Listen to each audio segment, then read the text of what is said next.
यस गरिमामय सभाका उद्घाटन सत्रका आदरणीय प्रमुख अतिथि मुख्य न्यायाधीशज्यू, अतिथि जिल्ला अदालतका मान्य न्यायाधीशज्यूहरू,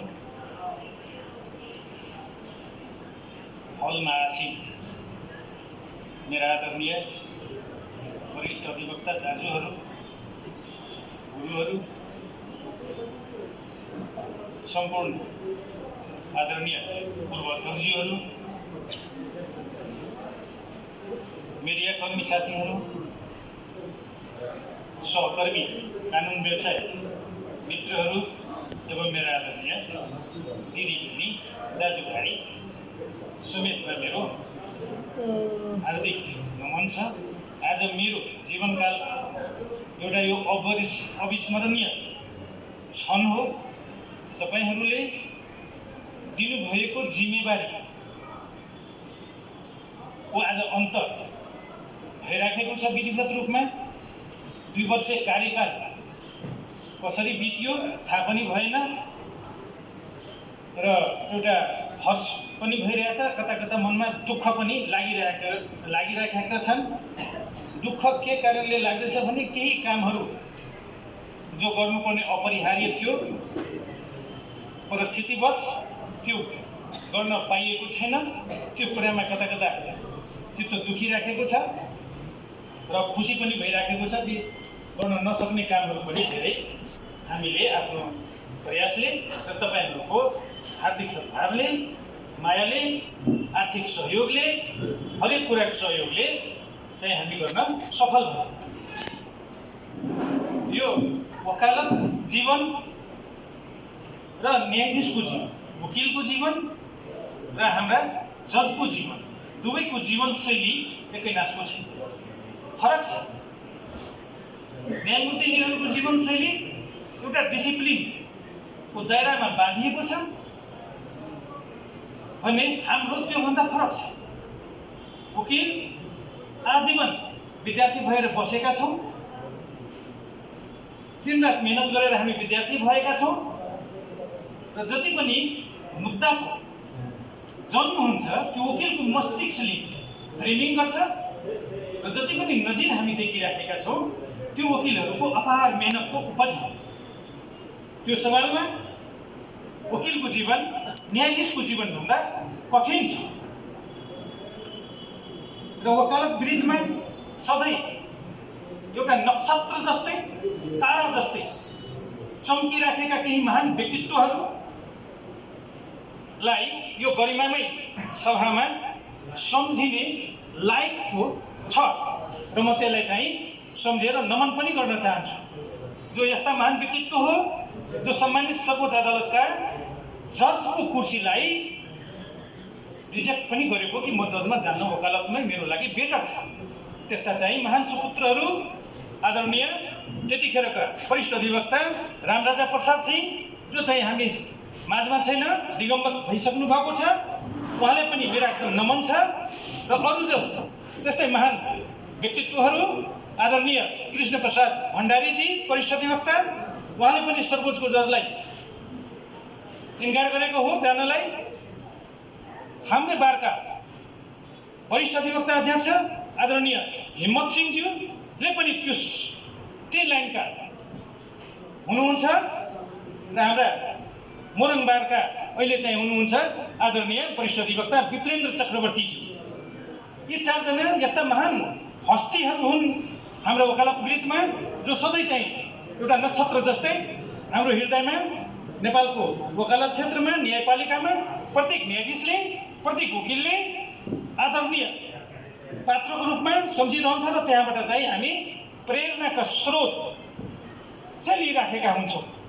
तिनीहरूको समर्पण, वकालतलाई उचाइमा लाने, वकालतप्रति जनआस्था बढाउने जुन योगदान दिएको छ त्यो चाहिँ आजका वकिलहरूले सिक्नुपर्ने अवस्था आएको छ। त्यसैले उहाँहरूलाई म चाहिँ यो बारको अध्यक्षको नाताले हृदयदेखि नमन गर्न चाहन्छु र अविस्मरणीय रूपमा चाहिँ सधैँ प्रेरणा चाहिँ उहाँहरूको जीवनको छविबाट म चाहिँ लिइरहने छु। अब म के भन्न चाहन्छु भने यस बारेमा तपाईँहरूले दिनुभएको जिम्मेवारी चाहिँ पुरा भएको छ। उपलब्धिहरू के भयो यहाँ कसैसँग छुपेको छैन। ती उपलब्धिहरू म काउन्ट गर्न चाहदिनँ र के भन्न चाहन्छु भने त्यो उपलब्धिहरू दिनमा योगदान विशेष योगदान दिएकाहरूलाई र आज पनि केही व्यक्तित्वहरूले बारलाई आर्थिक सहयोग गर्नेलाई म यहाँबाट धन्यवाद दिन चाहन्छु। त्यसमा चाहिँ सर्वप्रथम राजविहार नगरपालिकाले हाम्रो माथिल्लो तल्लामा छत ढलान वाल खडा समेत गरिदिनु भयो र उहाँले वाचा गर्नुभएको थियो कि म यो भवन फिनिस गरिदिन्छु, तर चाहिँ राजनीतिक गतिरोधको कारण त्यो चाहिँ गर्न सकेन र मेरो कार्यकाल अन्त हुन लागेकोले मैले चाहिँ साथीहरू समक्ष प्रस्ताव गरेर प्रयास गरेर त्यहाँसम्म पुर्याएको हुँ। तथापि पनि अहिले 13.5 लाख रुपियाँ राजविहार नगरपालिकाले हाम्रो लागि छुट्याएको छ र कोटेसन पनि गरेको छ। त्यसको सन्दर्भमा तपाईँहरू हामीहरू सबै चाहिँ भोलि हुन्छ या पर्सि हुन्छ बसेर एकपल्ट छलफल गर्नुपर्छ। त्यो पैसाले हामी कसरी युटिलाइज गर्ने त्यसमा चाहिँ अलिक प्राविधिक त्रुटि आएको छ, त्यो सेयर गरौँला र सम्पूर्ण हाम्रा बारका अभिभावकज्यूहरू वरिष्ठ अधिवक्ताज्यूहरूको त्यसमा चाहिँ सल्लाह चाहिन्छ नि त्यो पैसा चाहिँ कसरी हामी युटिलाइज गर्ने, किनकि त्यसमा कता कता कठिनाइ छ प्राविधिक, त्यो सेयर गर्छौँ र त्यस सन्दर्भमा तपाईँहरू जे भन्नुहुन्छ हामी त्यही गर्छौँ। त्यसमा चाहिँ कुनै विमति छैन, अरू लिनुपर्छ किनकि बारलाई अझै आवश्यक छ त्यो 13.5 लाख रुपियाँलाई सदुपयोग गर्ने एउटा मध्यमार्गी निकास बाटो चाहिँ निकाल्नलाई म सबैले चाहिँ आग्रह गर्दछु। यसमा चाहिँ कसैले पूर्वाग्रह राख्नु हुँदैन, यसलाई राजनीतिक इस्यु बनाउनु हुँदैन, यो हाम्रो साझा हितको सवाल हो। र अहिले भर्खरै चाहिँ यही मञ्चबाट हाम्रा प्रदेश कानुन अधिकृत शर्मिला रेग्मीज्यूले बारको पुस्तकालयलाई 10,001 रुपियाँ दान गर्नुभएको छ। उहाँलाई धेरै धेरै धन्यवाद दिन चाहन्छु र उहाँको प्रगतिको उत्तरोत्तर कामना पनि गर्दछु। त्यस्तै हाम्रा वरिष्ठ अधिवक्ता रामजी दाई पनि चाहिँ बारलाई दराज म दिन्छु भनेर घोषणा गर्नुभएको छ। अब उहाँ कहिले दिनुहुन्छ उहाँले पनि धन्यवाद छ। त्यस्तै डिएलए सङ्गठनले यस बारलाई प्रोजेक्ट दिने घोषणा गरिसक्नुभएको छ र सायद खरिद गरेर राखि पनि सक्नुभएको छ र शनिबार उहाँले तपाईँको बारलाई हस्तान्तरण गर्ने कार्यक्रम चाहिँ राखेको छ। त्यसैले सम्पूर्ण डिएलए अर्गनाइजेसनलाई डिएलए परिवारलाई धेरै धेरै शुभकामना एवं बधाई छ। र त्यस्तै आजै हाम्रा वरिष्ठ अधिवक्ता आदरणीय सुजित दाजुले पनि काशीराज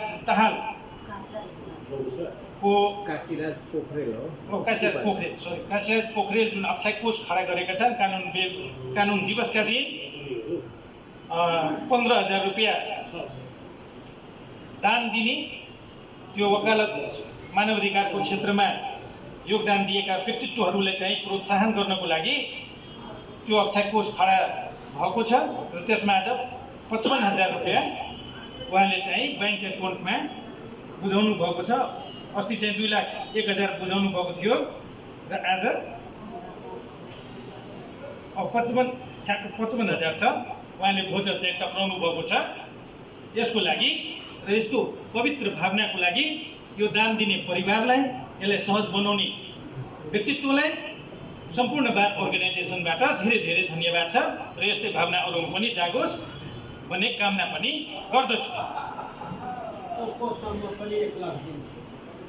र धन्यवाद हामी सबैको सामने हाम्रा महान दाजु आदरणीय वरिष्ठ अधिवक्ता रामजी दाईले पनि 1 लाख रुपियाँ अक्षय कोषमा दिने घोषणा गर्नुभएको छ र म यो पनि प्रश्न उहाँबाट गराउन चाहन्छु कि त्यो पैसा केमा युटिलाइज गर्ने, जस्तै उहाँहरूले के बापत दिनुभएको छ कि त्यो पैसा 2,55,000 भयो, 2,55,000 को ब्याज आउने ब्याज कानुन दिवसका दिन पुरस्कारमा वितरण गर्ने र दाजुको इच्छा के छ त्यही सेम कानुन दिवसकै दिन वितरण गरिदिने ब्याजबाट।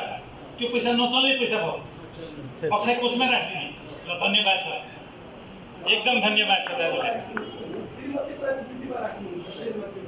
ए ल जसरी हुन्छ हामी तुरन्त एग्रिमेन्ट गरिहालौँ है, भोलि गरेर एग्रिमेन्ट गरिहालौँ, एकाउन्टमा दिइदियो बारलाई। एकदम धन्यवाद छ।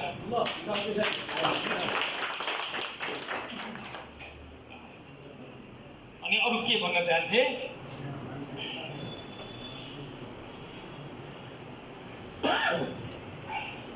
हाम्रा वरिष्ठ अधिवक्ता सुजित दाजुले एउटा बडा राम्रो कुरो गर्नुभयो कि यो कार्यकाल सकियो, अब आउने नयाँ कार्य समितिको चयन पनि गर्ने जिम्मेवारी यही कार्य समितिको काँधमा छ र त्यो पनि सक्षम, पारदर्शी, निष्पक्ष कार्य समिति हुनुपर्छ भन्ने अभिभारा पनि उहाँले हामीतिर नै तेर्साउनु भएको।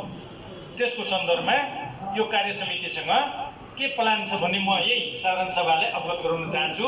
यदि तपाईँहरू हामीलाई अनुमति दिनुहुन्छ भने त्यो प्रक्रियातर्फ तपाईँहरूकै अनुमतिले हामी चाहिँ प्रवेश गर्छौँ। त्यो प्लान के हो भने बाढमा हामी चुनाव हुन नदिउँ, चुनावबाट नेतृत्व चयन गर्ने बाटोमा नजाउँ, सर्वसम्मतिको बाटो चाहिँ अँगाल्न सबैलाई आग्रह गर्दछु।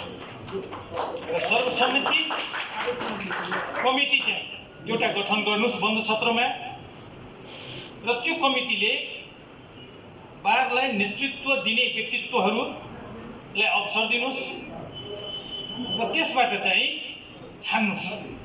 किनकि चुनावले कति विकृति ल्याउँछ, अनावश्यक आर्थिक खर्च गराउँछ र कटुता पनि पैदा गर्छ। तर हामीले त्यो हुन दिएन। म सौभाग्यशाली छु कि मलाई यस्तो आदरणीय प्रतिद्वन्दी चाहिँ मैले पाएँ। कतै पनि मेरो खिलाफ चाहिँ कहिले गरेन, न चुनाव भोट माग्ने बेलामा न त कार्यकाल चलाउने बेलामा। र म पनि उहाँलाई त्यतिकै सम्मानको दृष्टिले सदैव अगाडि राखेर बढेको छु। किनकि चुनावको बेलामा त्यो कर्तव्य हो, आफ्नो पक्षमा जसले पनि कम्पेनिङ गर्ने हो, त्यो सहज कुरा हो, त्यसलाई म एकदम सकारात्मक लिन्छु। र चुनाव पश्चात पुरै बार हामी एक ढिक्का भएर अगाडि बढेका छौँ। कहिले पनि मलाई फिल भएन कि यो मेरो बुटको हो, यसले मलाई भोट दिएको हो कि होइन, त्यो म कहिले सोचिनँ। र कुनै पनि साथीसँग त्यस्तो चाहिँ म डिस्क्रिमिनेसन बिहेभ चाहिँ गरिनँ। सबै चाहिँ मेरो आफ्नै परिवारको साथी जस्तो अनुभूति भयो र सबैले त्यही भावनाले सहयोग पनि गर्यो।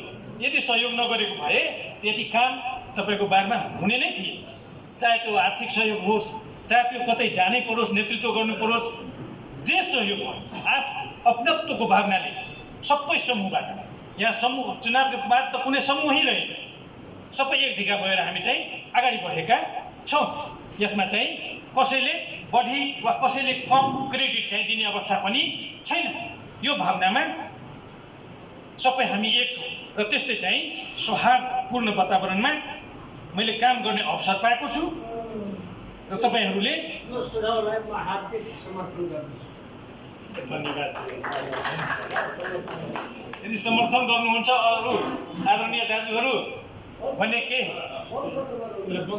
त्यसमा चाहिँ हामी वन सत्रमा लाने, यसलाई वन सत्रमा लानलाई अनुमति चाहिँ दिनुभयो यो गौरवशाली सभाले, त्यसको लागि धन्यवाद छ। र अब के भन्न चाहन्छु भने हामी वकालतमै आफ्नो जीवन चाहिँ समर्पण गरेका छौँ र यसमै रहन्छौँ। र यो वकालतको वातावरण क्लाइमेट कुनै पनि हालतमा दूषित हुन दिनु भएन। यदि दूषित भयो भने तपाईँको अदालतको इज्जत रहँदैन भने अदालतभित्र काम गर्ने कर्मचारी, न्यायाधीश, वकिलको के इज्जत हुन्छ? हामीलाई सम्मानको दृष्टिले समाजले हेरोस्, अदालतलाई सम्मानको नजरले हेरोस्, हामी त्यो भावनाले उत्प्रेरित भएर काम गरिराखेका छौँ। त्यो मामलामा विगतका तीता अनुभूति हामीसँग छ। जब तपाईँहरूले बारलाई महिना दिनसम्म बेन्च बहिष्कार गरेर बस्नुभयो, त्यो कालो दिन सम्झिनुहोस् त, किन चाहिँ त्यत्रो बहिष्कार गरेर जानुभयो? किनकि त्यहाँ चाहिँ विकृति फैलाएको थियो र त्यो विकृतिलाई रिमुभ यही हामीले नै गरेका र त्यहाँदेखि हामी एउटा स्वच्छ वातावरणमा गइराखेका छौँ। अब्बल दर्जाको जजले नै अब्बल दर्जाको वकिल पैदा गर्छ, अब्बल दर्जाको बिचौलिया जजले अब्बल दर्जाको बिचौलिया पैदा गर्छ।